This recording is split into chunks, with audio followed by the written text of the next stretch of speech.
இங்க பாருங்க டஸ்கரை. Welcome to my channel buddies. இன்னைக்கு நாங்க திம்பம் ரோட்டுக்குள்ள போனோம். இதுவரைக்கும் பார்த்ததுலயே ரொம்ப செமையான டென்ஷனான என்கவுண்டர் தாங்க இது. வாழ்க்கை மறக்க முடியாது. இதுதாங்க நாங்க ஸ்டே பண்ண இடம். இன்னைக்கு அமைதியா இருந்தாலும் மறுநாள் அதிகாலையில எல்லாமே தலைகீழா மாத்தி புரட்டி போட்டுருச்சுங்க. ஒரு ஜைஜானிக் டஸ்கர். டேய் தம்பி இப்படி வா. ராஜேந்திரா வா இப்படி.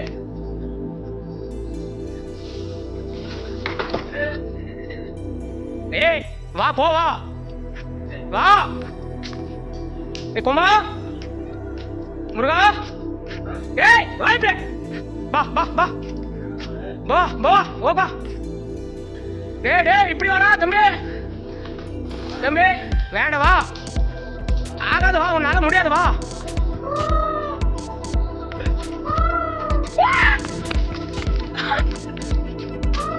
வரண்டா வரங்க பாரு. இந்த டஸ்கரோட சைஸை பாருங்க.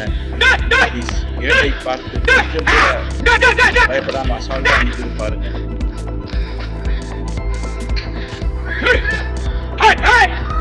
போ நேரம் போ.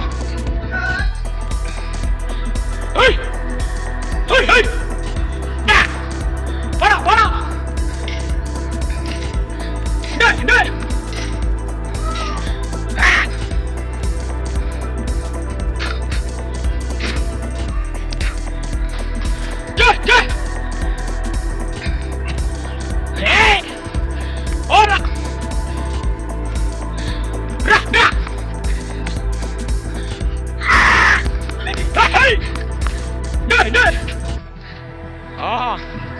திரும்புறா.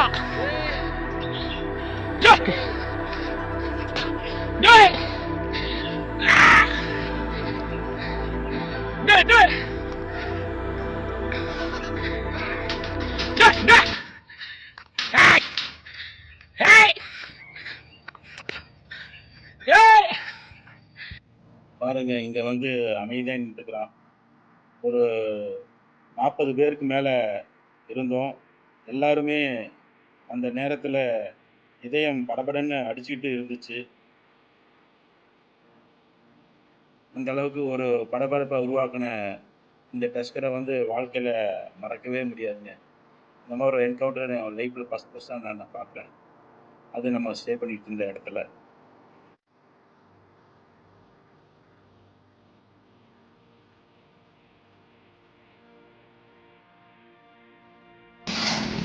பாருங்க இந்த ராட்சச யாருங்க, அதாவது நம்ம இந்தியாவோட காட்டெருமை. கொஞ்சம் தூரத்தில் தான் இருந்தாலும் சைஸை பாருங்க, செம்ம பிரமிப்பா இருக்குல்ல.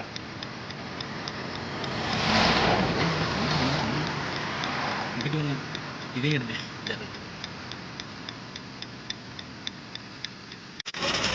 இன்னொரு என்கவுண்டருங்க.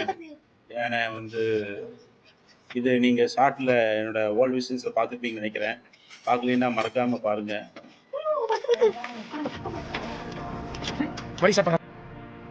சைடில் நிற்கிறான் பாருங்க ஜைஜாடிக்கா. கார் என்ன வேக் எடுத்து பிடிச்சேன் பாருங்க. பிடிச்சிட்டு இதை நான் வந்து ஸ்லோ மோஷன் பண்ணி, மேக்ஸிமம் ஸ்லோ மோஷன் பண்ணி தான் காட்டுறேன். எப்படியோ நல்லபடியாக நம்ம எல்லாரும் பத்திரமா இதை கடந்து வந்துட்டோம். உண்மையிலே என் வாழ்க்கையில் மறக்க முடியாத ஒரு மூமெண்ட் இது. Stay safe buddies. இன்னும் நிறைய இப்படிப்பட்ட வைல்டு என்கவுண்டர்ஸ் பார்க்கணுன்னா மறக்காம சப்ஸ்கிரைப் பண்ணுங்க. Thank you so much for watching.